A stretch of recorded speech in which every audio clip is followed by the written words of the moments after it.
सर्वात पहिले अभिनंदन, खूप खूप अभिनंदन तुमचं. Thank you madam. नमस्कार नमस्कार.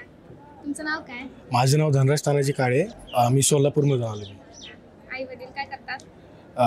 वडील शिक्षक होते, आता घरी रिटायर झाले. मम्मी पोस्टाचं काम करते. पहिल्यांदा तुमच्या मुलाचा बँकेत रिझल्ट लागला, पास झाला, त्यावेळेस तुमचं रिॲक्शन काय होतं? खूप आनंद झाला तसा. त्यामुळे खूप कष्ट घेतले होते त्यांनी, त्याला यश आलं त्यामुळे. असं त्यावेळेस शेजारी नातेवाईक बाकींचे लोक म्हणत होते की मुलगा प्रिपरेशनच्या काळामध्ये आणखी लागला नाही, तर त्यावेळेस तुम्ही त्यांना कसे उत्तर द्यायचे? नाही म्हटलं, जसा असेल तसा तो करतोच आहे प्रयत्न. माझा त्याच्यावर भरपूर विश्वास आहे, त्याच्यामुळे मला त्याचं काही वाटत नव्हतं. ते लोकांचं मुलाला ऑफिसर म्हणून ओळखतात, तर तुम्हाला कशी भावना वाटते? म्हणजे आनंदच होतो. शेवटी आहे त्याच्या कार्यात त्याला यश आलं चांगलंच. परीक्षेच्या काळामध्ये तुमच्या मुलांनी अभ्यास सुरू केला ना, त्यावेळेस तुम्ही त्याला सपोर्ट कसा केला? यश आपल्याला मिळणारच आहे, प्रयत्न सोडायचे नाहीत. फक्त थोडासा उशीर होईल आणि निराश कधीही व्हायचं नाही. आई वडिलांच्या कष्टाबद्दल काय सांगणार? आईवडिलांनी सपोर्ट भरपूर केला, कष्ट पण माझ्यासाठी भरपूर घेतले.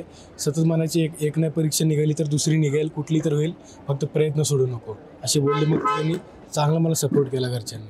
तुमच्या जीवनामध्ये तुमचं ध्येय काय होतं आणि घरच्यांची अपेक्षा काय होती? घरच्यांची अपेक्षा होती की ऑफिसर व्हावं, काहीतरी कुठेतरी स्वतःचे स्टेबल व्हावं.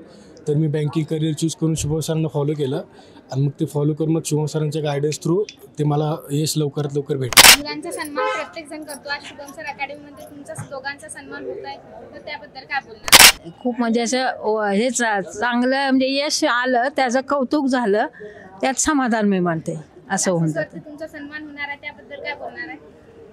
ह्याच्या आधी पण झालेला होता 1-2 वेळेला, त्यात त्याला ह्यात पण आता त्याला मिळालेलं आहे कौतुकास्पद. अगदी हे विशेष आणि उल्लेखनीय अशी जीवनातील घटना घडते आमच्यातर्फे, असं होतंय. थँक्यू.